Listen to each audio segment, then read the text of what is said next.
welcome to the first episode of Clarkston Unknown. I'm your host, Heidi Warrington, and I'd like to welcome you to the Old Village Cafe here in the beautiful village of Clarkston.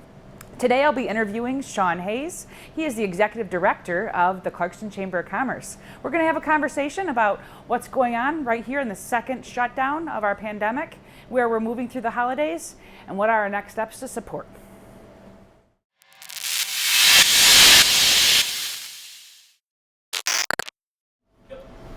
Hello, my name is Heidi Warrington, and welcome to the first episode of Clarkston Unknown. Today I have a very special guest with me. His name is Shaun Hayes. He is the actual Executive Director of the Clarkston Chamber of Commerce.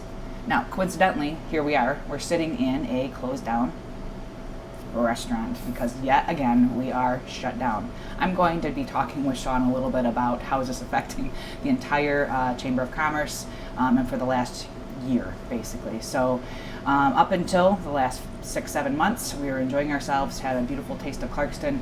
We're all in a bustling environment. Now we're heading into the holidays and facing another shutdown, or in another shutdown, and we're going to have a little discussion about it. Shaun, thanks for coming, and how are you? Absolutely. I'm great. Thanks for having me today, too. Appreciate that very much. Great. So tell me a little bit about the past 6 months. You've spent about a year and a half in the executive director role. And how has things changed versus last year to how it is right now? Yeah, it's interesting because, like you said, about 18 months now. I got about a year in to my job as the executive director before this pandemic all hit. So then we shut down very quick. I had a year to learn the job essentially, and then just moved right into pandemic mode from there. So working from home, and basically just trying to adjust and see how we can assist the businesses throughout this time.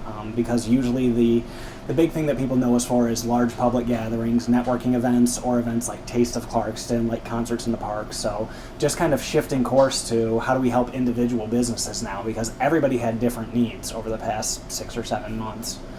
So just trying to be effective in communicating with them and seeing in what ways we can help businesses throughout that time. So what is your biggest challenge with reaching out to the businesses or having the businesses reach out to you? There's some businesses that are a little bit more savvy than others. What can you do to support those that are less into virtual sales? I think it's just having that personal touch. My goal for the Chamber in 2020, which was going to be my first full calendar year as the executive director, was to get more people at these public events, bring more awareness to them, which obviously turned out to be the worst goal you could possibly have in a time when public gatherings are limited or smaller. So really I've kind of shifted and tried to make it just be about that personal touch, because that's the thing. Like I said, the most difficult thing has been no two businesses have the same solution. Everybody has a different issue they're facing, something else that they need assistance with. And so and it's tough to get people to tell you what they need assistance with. They sometimes forget that the Chamber is not just a networking group, but a resource for their business specifically. So doing that individual outreach to see how can we help your business has been the most important thing, I would say. I think that's one of the best things about our hometown here is that we do have individualized touch in Clarkston, because we are small enough. We're large enough to support large businesses, but we're also small enough to have the personal touch of the executive director to reach out and help each individual business face their challenges. So Right. And just getting back to that too, it's interesting because some businesses, we have a few that are on the larger side, 100 plus employees. Their solution is going to be very different from some of the home-based businesses that are just 1 or 2 employees. And maybe that home-based aspect wasn't as much of an adjustment for them because they're already used to working remotely so frequently. But they have other issues as far as connecting with their customers that they were facing challenges with. Yeah. How can a Chamber of Commerce possibly meet their goals of increasing attendance anywhere if it's not for virtual? I mean, how is this even possible? It was very difficult this year, and we really took a lot of time to figure out what is it that people are actually interested in. So some of our events, the first month or two, we were doing a weekly happy hour on Zoom. So just invite people, see who wants to say hi to each other, do a little bit of networking, see some familiar faces, maybe a couple new faces join. We quickly went from 25 people per meeting to 10 down to 5 or so, at which point we were like, okay, this isn't quite hitting the mark anymore. We've switched it up a little bit though, and we found like our YPN, our Young Professionals Network, that's something we've gotten a little more focused on. What are we offering through that? So both the networking aspect, the professional development too, so getting speakers that are talking about some way that they're changing their business right now, And that's gotten people's attention again. So just doing those on a monthly basis, we've tended to get probably 25 people or so per meeting. So it's been steady again, keeping people involved. Okay, so we reach out individually with each business to see how you can be best supported by the Chamber of Commerce, helping them virtually or non, depending on the type of business, and then also helping them connect and still keeping up with that business-to-business networking through Zoom, although the attendance is spotty based on, it was the summer, it was lockdown, not lockdown. So what's going to be our plan going into the holiday? This is a whole new, in March, okay, St. Patrick's Day was affected, 4th of July, we didn't have the parade, okay, we get it. Now it's the holidays. Yeah. Like, this is a huge challenge, and how are these small businesses going to survive during this when they solely rely on this year or this season? Yeah, and we're, like you said, people depend on that a lot, and as we're speaking, we're less than a week away from Black Friday, Small Business Saturday, and Cyber Monday, so how do we adjust around that? Really what the Chamber's trying to do is see what businesses are offering in terms of their deals so that we have kind of one particular place on our website that we can push out on social media, that we can email out to the members and let them know, here's all the local businesses and here's the deals that they're offering. So you don't have to go around searching, wondering who's offering what. We just have one set place for that. So with all of that being done, how is our county helping you? How is the county stepping in? Is there helping or supporting with the Oakland County One-Stop Shop, or how's that working? We've been working with the county lightly on that a little bit, just in terms of, I just got some info from them the other day as far as what they're offering for Small Business Saturday, how they're supporting businesses with that. So we need to do a little follow-up with them in that regard. But I will say they've helped us out a lot with just having that one-stop shop resource for small businesses to provide any sort of consulting or reviews of their business throughout the last 7 or 8 months. Right, and so that is free business consulting through the One-Stop Shop, correct? Correct. And so yes. you are able to funnel those actual participants to the One-Stop Shop through the Clarkston Chamber of Commerce, right? Right. Okay. Ideally, it's something that we would love if the Chamber could assist with that, but I mean, we're a staff of 2 right now. Absolutely. So, when we have that set up with the county for a reason, right? Right. Yeah. They like you said, they exist for a reason. And do you see that One-Stop Shop going anywhere? Or do you think it's going to stay with us or go away with our new leadership in Oakland County? I see it sticking around. Have you gotten a little feel for what's going to happen with that, or Main Street? Not too much yet, but I am, because I have a couple former coworkers who are now at the county, and I see it continuing. You do? That's just my take on it. I could see that going on, especially right now. It's such a necessary resource at the moment. Yeah. I would be very disappointed to see it go away, because it would be a lot of where do we find these resources now? They've been somebody that we can refer people to when they do need help, as far as how do I adjust my budget around this new year that we're facing, these new standards. So to not have that resource would be something that I think would be very harmful to some of the businesses in the area. Absolutely. We are Automation Alley, we're Main Street USA, we have Oakland County One-Stop Shop, we have all these beautiful resources, and I hate to see them all dissipate with new leadership in the county. Right. And I particularly, I don't see them going anywhere. Okay, it's critical for a small town like this. Yeah, absolutely. So what do you think? So let's just get real here. How is any business going to sustain through this when, let's talk about about workforce. This is another factor. Like, your membership is gone, you have a reduced workforce, you've got people quarantined left and right, you've got less customers, you've got businesses closing, right? You've got people that may or may not suit the needs of virtual. Where do you see this? Do you see an ultimate collapse? Or from your experience, what do you see here? What's going on? It's going to be tough to predict, and it really depends how much businesses are able to stay open, how much they're able to keep things moving right now, because I know some have really adjusted their ways and found new offerings, new ways to keep people engaged and involved throughout these shutdowns. Others are struggling a little bit more. Gyms are one particular industry that I've seen a lot of people, having to close their gym or maybe open up an entirely new format just because you can't have that format of having 70 or 80 people at a time in one room come into your place of business and, be doing what they need to do, So how do you really continue to offer that service? Some have adjusted. I think others will make it through it, just given some of the grant opportunities, some of the loan opportunities that have come through. Unfortunately, I've already seen a couple cases of businesses not surviving yet. business. Right. And unfortunately, I don't think we're quite out of the water on that yet. No, I don't think so. It would be a massive amount of grants to support like the remodel of whatever business that wasn't sustainable before, like group exercise. Like you'd have to create a new model, and it would have to come in the grants. There's no way to keep getting these loans if you're not having any money in. How are you supposed to modify your business? You know? Mm-hmm. And so with the previous shutdown and now the second shutdown, first, how long do you see this going past the 3 weeks? And truly, on opinion based, how much more can Clarkston take? How much more can we take of this shutdown before we have some true, a true recession when we've already experienced?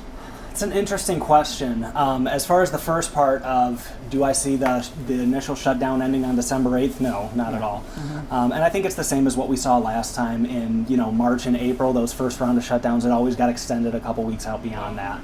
I'm interested to see how that's going to change maybe after the holidays are wrapped up, Christmas and New Year's and everything, and what 2020 looks like. But I think it also depends on the reaction people get to certain to these shutdowns that are going on right now. You see certain businesses. I haven't seen anything in Clarkston, but I've seen businesses in other communities that seem like they're just staying open regardless of what the standards are right now. Trying to find extra ways to continue to be safe, continue to be sanitary, and provide that protective environment to their customers and to their staff. But I've seen others who have just said, we're going to keep in line with what was asked of us and just move on from there and wait until this is all over. I think a lot of people right now are depending on another stimulus package of some sort to come through. Mm-hmm. I was traveling. I traveled to a couple different hospitals, and in my recent travels, I was in Southern Illinois. Okay. And I was so surprised. I'm staying at I'm going to do some pandemic consulting at another hospital, and what I saw was, all this, wait a minute, I thought we were in a lockdown state of Illinois.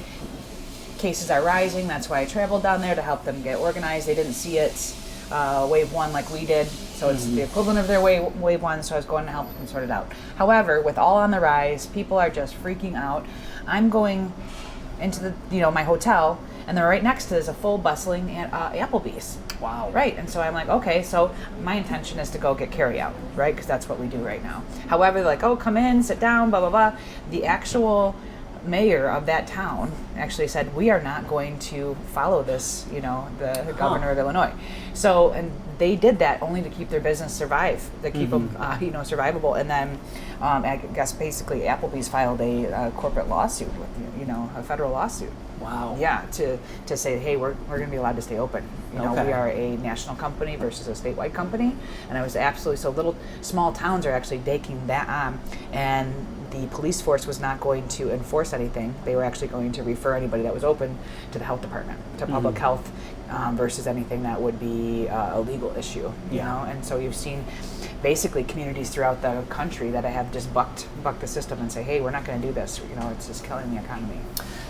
Yeah, like I said, I haven't seen any of that going on in Clarkston in particular. And that's the thing. We work with the county on a few things as well. I know they're very much promoting keep that safe environment, make sure to put the safety and the health first. Right. And we want to promote that same message. I do think though we've got to find some new ways to continue to promote. Whether it's getting carry out, which fortunately I've seen a lot of businesses adapting to that more. A lot of restaurants. And I've seen a lot of people across social media having more of an affinity for wanting to support that right now and just see these restaurants continue. Similar to what I saw back in March where everybody was saying, get takeout as much as you can, tip as much as you can, and do it as frequently as you can because we've got to support these businesses. Yeah. So what do we do for people that just need to get out? What about these sole relationship-based businesses? Mm-hmm. What do we do? And what about the people that just need to get out and be with other people? As far as getting out and being with other people, as long as it's in a safe environment, we've been, obviously everybody's been encouraging the outdoors as much as you can, whether you're meeting up with family or going to a restaurant, whatever the case may be. But we live in Michigan, so obviously that's a little bit limited right now.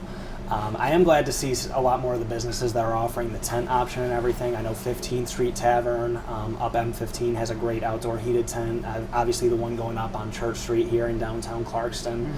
Well, at least skiing, we can still be 6 feet apart. We can still ski, yes, absolutely. So yeah, But one per chairlift, right? One per chairlift, I'm sure. Yeah, I'm not much of a skier. It's not much of a tall person's thing, so I haven't. I'm not too up on what the standards of that are right now, but I'll take your word for it there. At least we can still do something. Right. But yeah, as long as getting outdoors, trying to keep that going to stay involved with people right now, I think is the best way to do it. Mm-hmm. All right, so if you were to give one piece of insight to the community about where we are now, where we're going, and what we can do to further support the Clarkston Chamber of Commerce, right? Because ultimately you're supporting all of our small businesses, and you're the foundation keeping our community alive business-wise. So what can we do to support you? What can the community do? What is it? What does it take? I think just staying in touch with us, following us on social media, keeping an eye on our emails, keeping in touch with what we're offering. Because right now, there's a lot of folks who are following individual business pages, so maybe they know a few of the businesses downtown or a few of the businesses along Dixie or Sashabaw.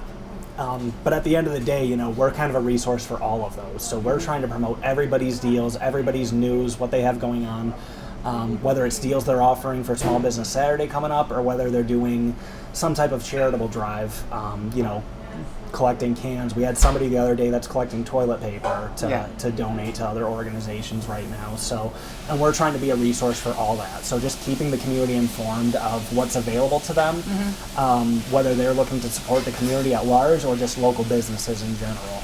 Nice. So it's almost the most critical time for Clarkston Chamber of Commerce to be on their A game to support all these people that may be confused, with the current situation and how best to maintain. And I think that we're going to see ourselves out of here. I don't see an ultimate collapse, but how much more can we really take? And so I see this moving our way through, but I guess it's going to force people into being more creative, and so this is what one benefit is that we've all been forced into creativity. How can we possibly still sell our t-shirts without having people come to the store and online? Luckily we have the beauty of virtual, otherwise I think things would be truly sunk without any sort of virtual reality, so yeah, I think people have done a good job of adapting to that, and I do think there is going to be some positives on the other side of this.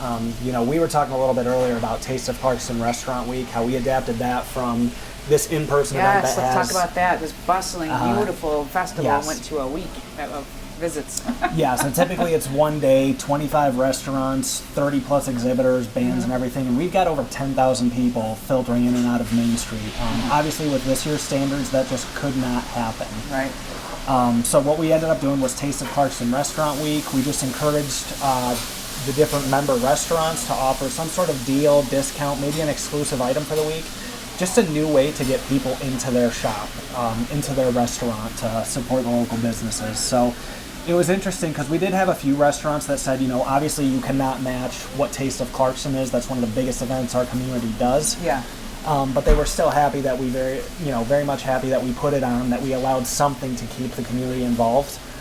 We had a few businesses that said, we preferred this to the regular Taste of Clarkston, which I was surprised to see that they said, just having it stretched out over a week, having it more focused on the social media promotion aspect of it was really beneficial for their business. And we had a few companies as well that don't usually participate. Essence on Main was one that they're a little bit more on the retail side that people know them for, but they do have the restaurant aspect as well.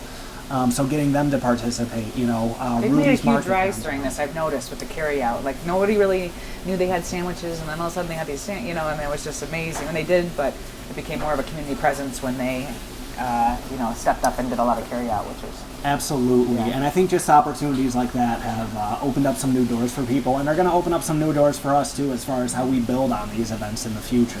Yeah. Shaun's explained to us where we were, where we've been, where we're going through the holiday season. What we want to do is we want to support the Clarkston Chamber of Commerce. Stay close, follow them on social media. They will let you know when, where, and who to attend, what event to best support our local businesses, and your holiday shopping too. For those of us that don't own businesses that just like to shop, like myself, I need to stay close to figure out where and when I can get all my holiday shopping done, and I'd like to support local businesses. So the final will focus on Small Business Saturday, and that's coming up relatively soon here. And what will that entail inside of the pandemic? It's interesting because while a lot of retail places are still open, they're still on limited numbers. And I think you still have a few, as much as people are antsy to get out, you do have a share of the community that's still a little bit weary about going out in public still. You know, they want to stick to that online format. But you do also see some of the retail places offering curbside pickup, so you can still support them online and not have to wait 2 weeks on shipping or pay that extra cost. So seeing that offered as a feature of a lot of these retail locations has been good to see as well. All right, great. So now we're in November. How about we fast forward and we talk again in the spring, and we'll recap what we talked about now, and then see where we are in the spring and how we survived an entire year of this pandemic, and to highlight all of your strong work at the Chamber of Commerce. Absolutely. All right. Thank you so much for being the first guest on Clarkston Unknown, and hopefully we've enlightened a few and given you a little pulse on where we are in Clarkston, and love to have further guests, and thank you so much. Thank you. Thank you, Appreciate Shaun. you having me. All right, thanks.